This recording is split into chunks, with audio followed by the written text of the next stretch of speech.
നമസ്കാരം. ഇന്നത്തെ വീഡിയോ ചെണ്ടയിൽ എങ്ങനെയാണ് കച്ച കെട്ടേണ്ടത് എന്ന് വിശദീകരിക്കുന്ന ഒരു വീഡിയോ ആണ്. ഇതാണ് ചെണ്ട കച്ചയായിട്ട്. ഇത് പല കളറിൽ അവൈലബിൾ ആണ്. 4 മീറ്റർ ആണ് ഇതിന്റെ ലെങ്ത്. ആദ്യം ഇങ്ങനെ കച്ച എടുക്കുക. കച്ച നമ്മൾ സാരിയും ഡ്രസ്സൂറും മടക്കുന്നത് പോലെ ഒന്ന് മടക്കി എടുത്തിട്ടുണ്ടെന്നേ ഉള്ളൂ. വീതി എന്ന് പറഞ്ഞാൽ ചെണ്ട കച്ചയുടെ വീതി പല അളവിൽ എടുക്കാറുണ്ട്. ചിലര് 75 സെന്റിമീറ്റർ ആണ് എടുക്കുന്നത്, ചിലർ 1 മീറ്റർ എടുക്കും, ചിലർ 1.5 മീറ്റർ എടുക്കും. അപ്പൊ അതൊക്കെ ഓരോരുത്തരുടെ സൗകര്യം പോലെ. ഷോൾഡറിൽ ചെണ്ട കച്ചയുടെ കട്ടി കൂടുന്തോറും ചെണ്ടയ്ക്ക് വെയിറ്റ് കുറവായിട്ടുള്ള ഫീൽ ഉണ്ടാവും. അപ്പൊ അതുകൊണ്ടാണ് പലരും പല സൈസിൽ എടുക്കുന്നത്. ഇനി ചെണ്ട കച്ച കോർക്കാൻ വേണ്ടി ഇവിടെ 2 പ്ലാസ്റ്റിക് ചരടുകൾ കൂടി ഇട്ടിട്ടുണ്ട്. ഇത് ചെണ്ട കച്ച കോർക്കുന്നതിനായിട്ടുള്ള പർപ്പസിനാണ് യൂസ് ചെയ്യുന്നത്. ഇനി ഈ വീഡിയോ എന്ന് പറഞ്ഞ ഒരു ബിഗിനർ ആയിട്ടുള്ള ഒരാൾ ചെണ്ട പഠിച്ച ഒരാൾക്ക് എങ്ങനെ കച്ച കോർക്കണം എന്നുള്ളതാണ്.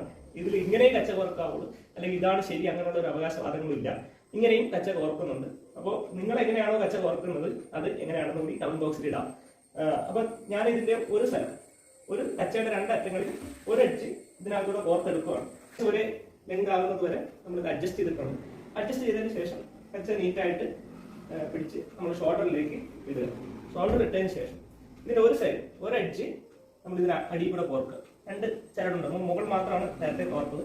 ഇപ്പൊ അടിഭാഗത്ത് കൂടി ഒരെണ്ണം മാത്രമേ കോർത്തിട്ടുള്ളൂ. ഒന്നിപ്പോഴും ഫ്രീ ആണ്. ഒന്ന് കോർത്തതിന് ശേഷം നമ്മൾ ഈ ചെണ്ട ഷോൾഡറിൽ ഹാങ് ചെയ്തിട്ടുണ്ട്. ഇപ്പോൾ ഈ ചെണ്ട നമ്മുടെ ഇടത് മുട്ടിന്റെ മുകളിലായിട്ടാണ് നിൽക്കുന്നത്. നമ്മൾ റൈറ്റ് ഹാൻഡേഴ്സ് എല്ലാം ലെഫ്റ്റ് ഷോൾഡറിലാണ് ചെണ്ട തൂക്കേണ്ടത്.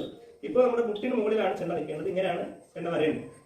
കാൽമുട്ടിന് മുകളിലും നാഫി ലെവലിലുമാണ് ചെണ്ട നിൽക്കേണ്ടത്. അതിന്റെ ടോപ്പ് നമ്മുടെ നാഫി ലെവലിലും കാൽമുട്ടിന് മുകളിലുമായിട്ട് ചെണ്ട. ഇനി ശ്രദ്ധിച്ചോണം, കെട്ട് സിമ്പിൾ ആണ്. നമ്മൾ താഴെന്ന് കോർത്തിരിക്കുന്ന ഈ കച്ചയുടെ മുകളിൽ കൂടി മുകളിൽ നിന്ന് വന്നിരിക്കുന്ന കച്ച ഇടുക. ജസ്റ്റ് സാധാരണ നമ്മൾ കയറെല്ലാം കെട്ടുന്ന പോലെ നമ്മൾ നോർമൽ കെട്ടാണ്, ഒറ്റ കെട്ട്. അതിനുശേഷം ഈ മുകളിൽ നിന്ന് വന്നിരിക്കുന്ന കച്ച ഈ എഡ്ജിന്റെ മുകളിൽ കൂടെ തന്നെ ഇട്ടു. അടിയിൽ കൂടെ സാധാരണ നമ്മൾ അഴിക്കാൻ ഭാഗത്തിന് കെട്ടുന്ന കെട്ടാണ്. ജസ്റ്റ് ഒന്ന് ടൈറ്റ് ചെയ്താൽ മാത്രം. ഇപ്പോ ഈ എഡ്ജ് 2 ഏകദേശം ഒരേ അളവായിട്ടുണ്ട്.